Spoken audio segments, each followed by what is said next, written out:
Meu irmão, que semana maluca, posso dizer histórica inclusive. O Trump simplesmente olhou o mapa mundi e resolveu taxar mais de 100 países do mundo. Ele só não taxou o Putin. Já aqui no Brasil, presidente Lula, saíram várias pesquisas essa semana, muitas delas mostrando desaprovação do Lula, outras já dizendo que está estabilizando e que tem cenários que ele pode ganhar a eleição.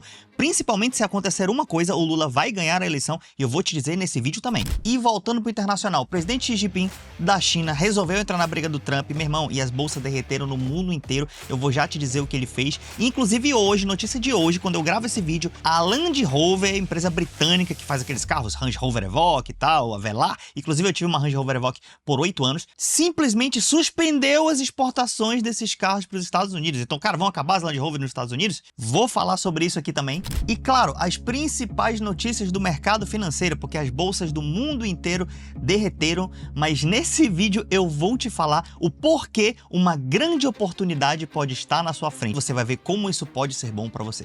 Esse aqui é o Resumo da Bolsa, um programa com as melhores notícias da semana. E que semana foi essa, hein?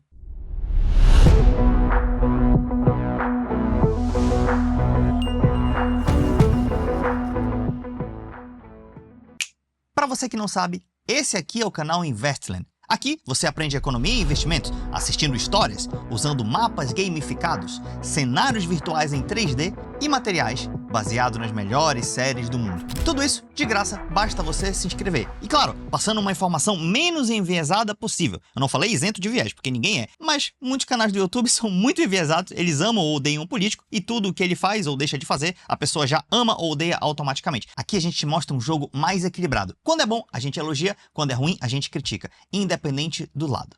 Então vamos lá. Primeiro, começando com as notícias do mercado financeiro, a nível Brasil e a nível internacional. Falando de Brasil primeiro, nosso querido Ibovespa, que é o índice da Bolsa de Valores do Brasil, fechou a semana caindo 3,5% aos 127 mil pontos. Cara, e olha só, desse 3,5%, 3% foi só na sexta-feira, ou seja, caiu 3,5%, mas até sexta tinha caído só meio. Na sexta, meu irmão, caiu pra caramba.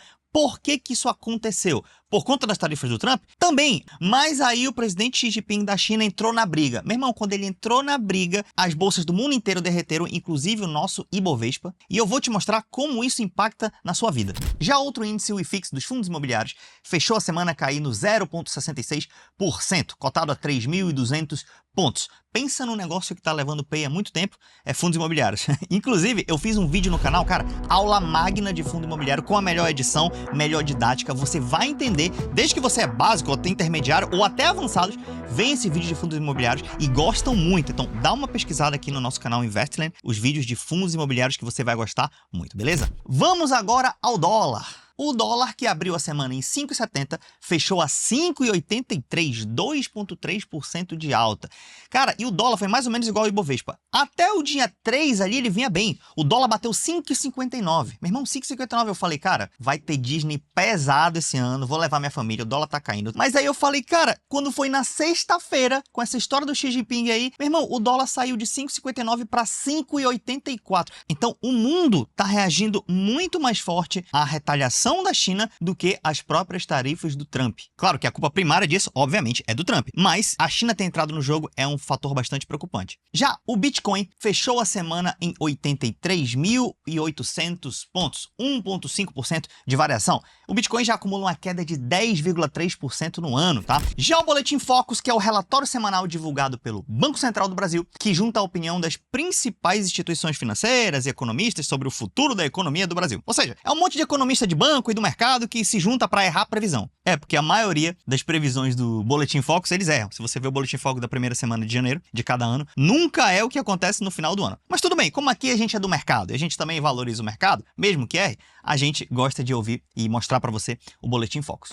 O Boletim Focus prevê que a inflação esse ano vai terminar em 5,65, é a mesma inflação prevista na semana passada se manteve, ou seja, estourando o teto da meta. Cara, eu fiz um vídeo muito bom da taxa Selic, a história completa, desde o Bolsonaro até o Lula, etc. E é muito bom você ver esse vídeo, que eu falo sobre essa meta de inflação e algo interessante que nenhum youtuber te fala. Então, se você puder, assiste esse vídeo também aqui no canal, tá? Ele tem uma thumbnail com a foto do Lula, do Bolsonaro e a minha foto e tal. Taxa Selic prevista para terminar o ano ao redor de 15%, tá? E em 2026, 12,5%. PIB do Brasil, que é o que os economistas adoram errar, previram que esse ano a economia vai crescer 1,97%, crescimento de quase 2%, diminuiu um pouquinho a previsão em relação à semana passada, tudo bem? E o dólar, eles estão prevendo que fecha o ano na casa dos 5,95, abaixo dos R$6. Vamos ver se essas profecias vão se realizar. Ainda no mercado brasileiro, vamos te mostrar um resumo das principais ações dessa semana por setor. Vamos começar pelo setor Best, que o Luiz Barsi tanto fala, que são bancos, elétricas, seguros, saneamento e telecom, tá? Então, na sua tela, um resumo dos principais bancos, todos eles caíram essa semana, você pode ver que caíram basicamente a mesma coisa, entre 1,4% e 1,8%. Já as empresas de energia elétrica variaram, algumas subiram e outras caíram. Eu gosto bastante de empresas de energia elétrica, tenho bastante na minha carteira. Empresas de seguro se mantiveram basicamente neutras, com exceção da nossa querida IRBR3, né? Que é uma empresa complicada e não é à toa que caiu 5,5%, tá bom?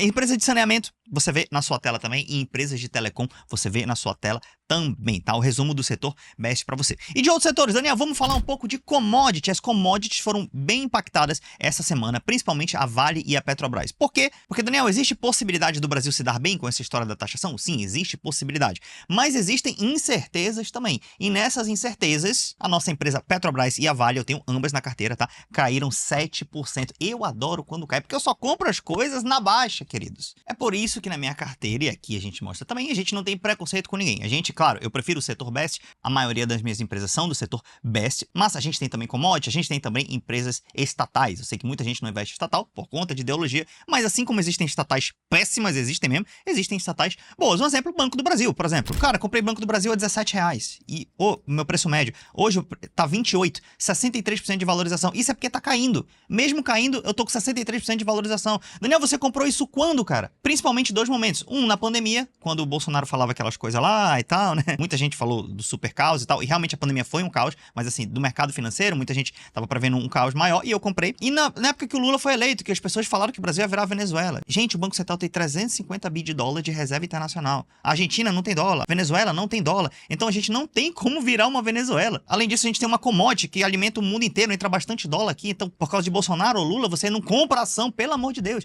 Tá aqui, Banco do Brasil não virou Venezuela, 63% de valorização, mesmo na queda. 9% de dividendo tá pagando ao ano, e o dividendo em relação ao valor que eu paguei, 15%. Olha a outra ação aqui, cara, Petrobras, eu acabei de falar das commodities. Meu preço médio, 26. Quanto que ela tá hoje? Na queda, 34, quase 35. 30% de valorização.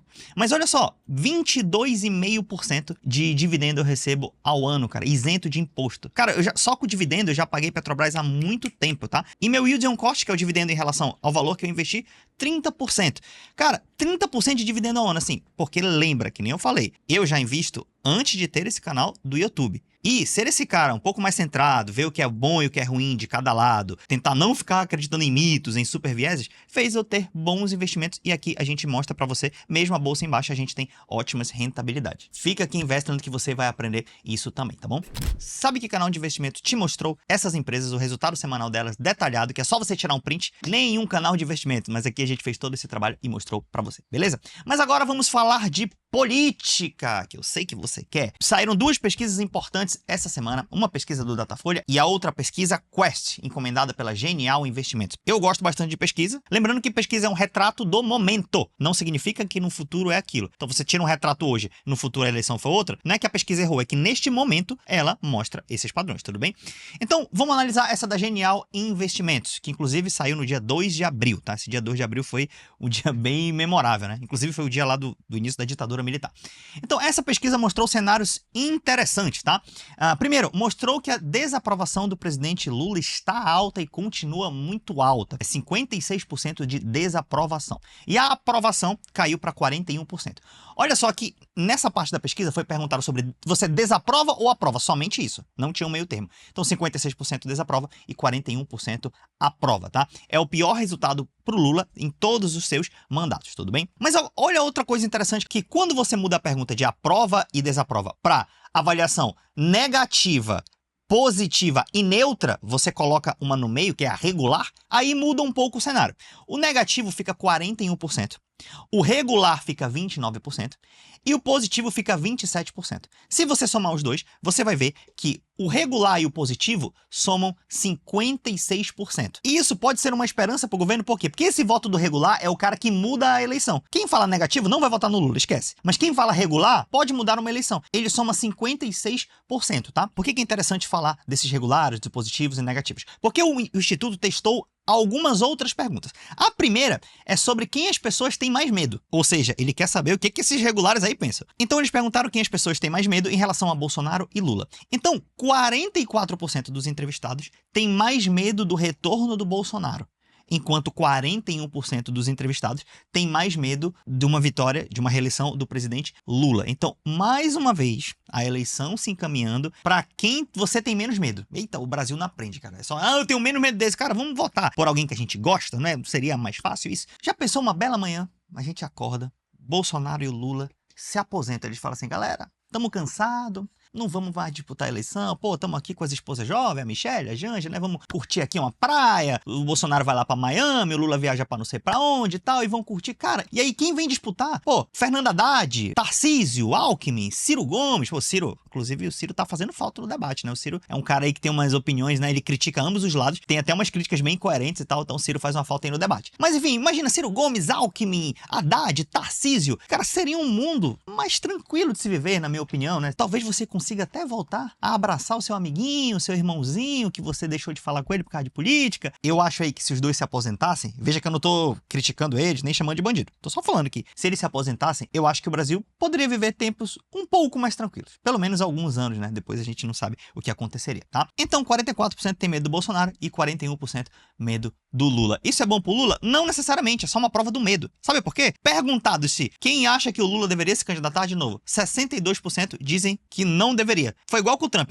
ganhou a eleição, mas a maioria das pessoas não queria que ele se candidatasse de novo. É que como só sobrou 2, no final a galera votou. Quem eu tenho mais medo? Esse ou outro, tá? Uma prova disso é na pesquisa. Eles simularam um segundo turno. Lula versus Bolsonaro. O Lula teria 44% das intenções de voto e o Bolsonaro teria 40% das intenções de votos, configurando aí uma vitória do presidente Lula, apesar da sua desaprovação alta. Já em outro cenário, com Lula versus Tarcísio de Freitas, o presidente Lula teria 43% das intenções de votos e o governador Tarcísio 37% das intenções. Vale ressaltar que o Tarcísio não é tão conhecido ainda, então eu creio que numa eleição real, isso seria um pouco mais acirrado, sendo difícil de saber quem ganha. Cara, abrindo parênteses, eu tenho pra mim que um dia o Tarcísio vai dar uma beliscada na presidência, ele vai conseguir ganhar uma eleição. Porque nessas alternâncias de esquerda e direita e tal, que é normal numa democracia, quando for a hora da direita de novo, que pode acontecer, eu acho que o Tarcísio pode acabar ganhando uma eleição. É só um chute, tá? Não nessa agora, mas alguma eleição, provavelmente ele consiga beliscar aí a presidência, ele é um forte candidato, tá? Agora, outros cenários, tá? Lula versus Michelle Bolsonaro, 44% Lula, 38% Michelle Bolsonaro, o Lula ganharia mais uma nessa. Outro cenário com a família Bolsonaro, que são as únicas pessoas que o Bolsonaro confia de verdade. Lula, 45% e Eduardo Bolsonaro, 34%. Branco e nulo, 17%. Indecisos, 4%.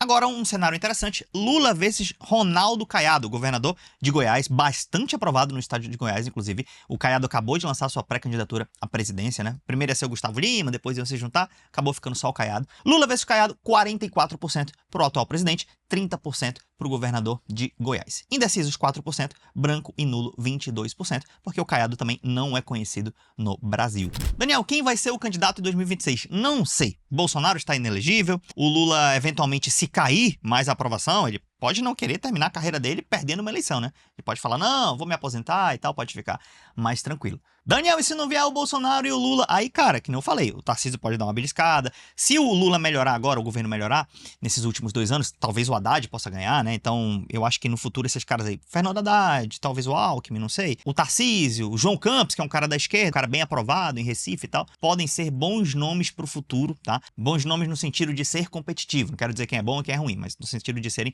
competitivos, tá? E tem também uma pesquisa do Datafolha, não vou mostrar muito aqui também, porque senão vai ficar um vídeo muito longo, mas mostrou em resumo que o Lula teve uma melhora na popularidade em relação a fevereiro, mas que ainda é uma despopularidade muito alta, né? Então, uma desaprovação muito alta, mas que ele é muito competitivo para o segundo turno e pode ganhar, tá bom? E tem um outro fato também que vocês não estão contando, que se isso acontecer, o Lula pode sim ganhar a eleição, que é todo presidente nesse país, não importa se é de esquerda, se é de direita, aí, meu irmão, não tem ideologia. Quando é no último ano, vem umas famosas benesses. Você sabe, você que é do time do Bolsonaro, sabe que no último ano ele botou 300 bilhões, quase 300 bilhões, na economia para tentar ganhar a eleição. Você sabe disso. Você quer passar um pano?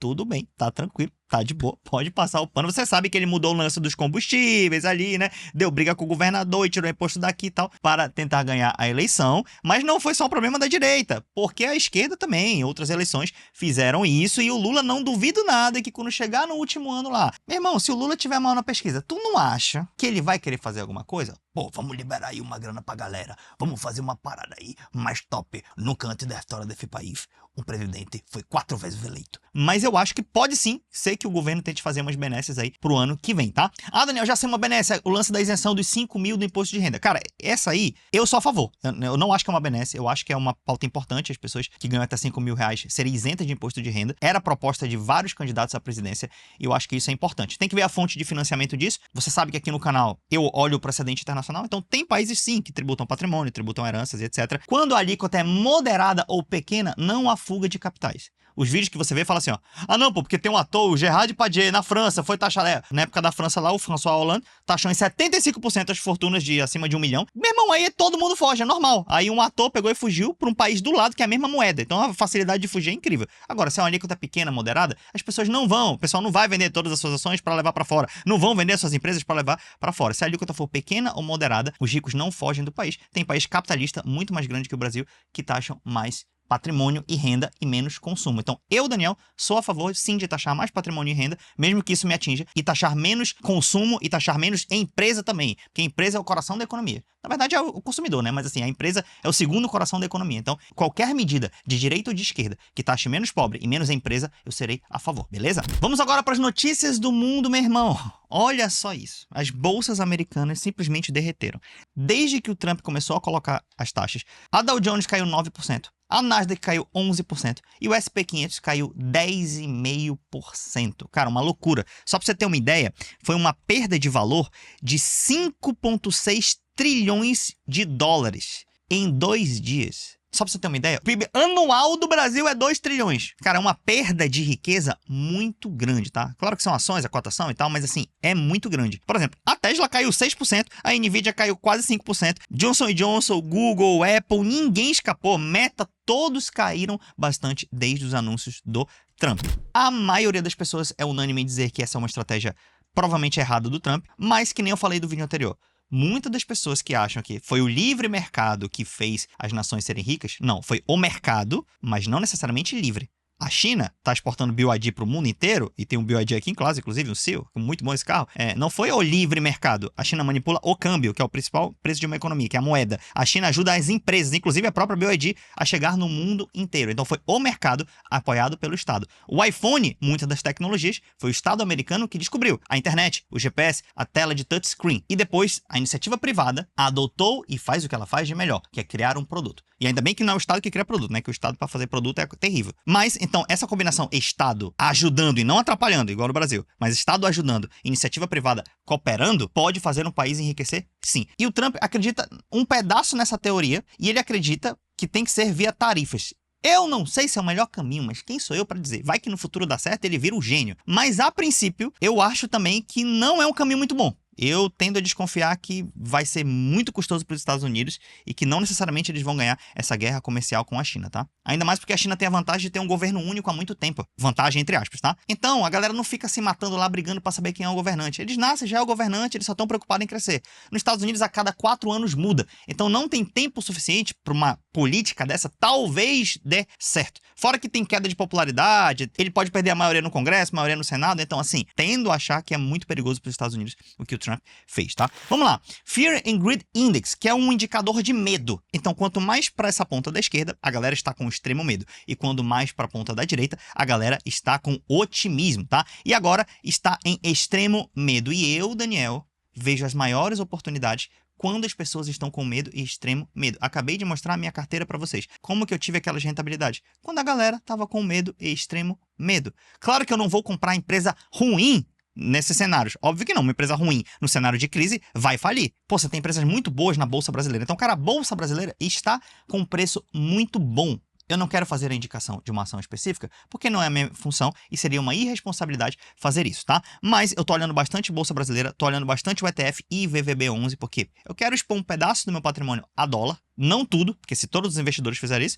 o dólar vai ser R$10. E aí os influenciadores vão falar, viu, o dólar subiu. Claro, você tá mandando jogar todo mundo dinheiro para fora, aí os influenciadores cumprem uma autoprofecia de desvalorizar o real, né? Então, a maioria do meu dinheiro está no Brasil. Mas um pedaço dele eu gostaria, sim, de aumentar a minha posição em dólar, e eu faço isso através do ETF IVVB11. Agora, última notícia, o Xi Jinping, presidente chinês, taxou em 34% de volta aos Estados Unidos. Daniel, e o Brasil com isso? Cara, o Brasil com isso é o seguinte, o lado perigoso eu já mostrei para você nesse vídeo, agora vamos falar o lado bom. Primeiro, o Xi Jinping interrompeu a importação de frango e de sorgo, que é um grão importante, tá? Então, a soja, o trigo, o sorgo e alguns grãos importantes e tal, a galera do agro aí, estão caindo bastante na bolsa americana. E se eles estão caindo bastante lá, e eventualmente a China e outros países não vão mais comprar de lá, da onde que eles podem comprar? Adivinha? Do Brasilzão. Então eles podem comprar as commodities daqui. E se eles compram as commodities daqui, o que acontece? Bastante dólar entra no Brasil, como é demanda e oferta, o preço do dólar tende a baixar, ou seja, o dólar pode cair de 5,80 para 5,40, 5,30, R$5, a gente nunca sabe, eu também não quero prever dólar, tá?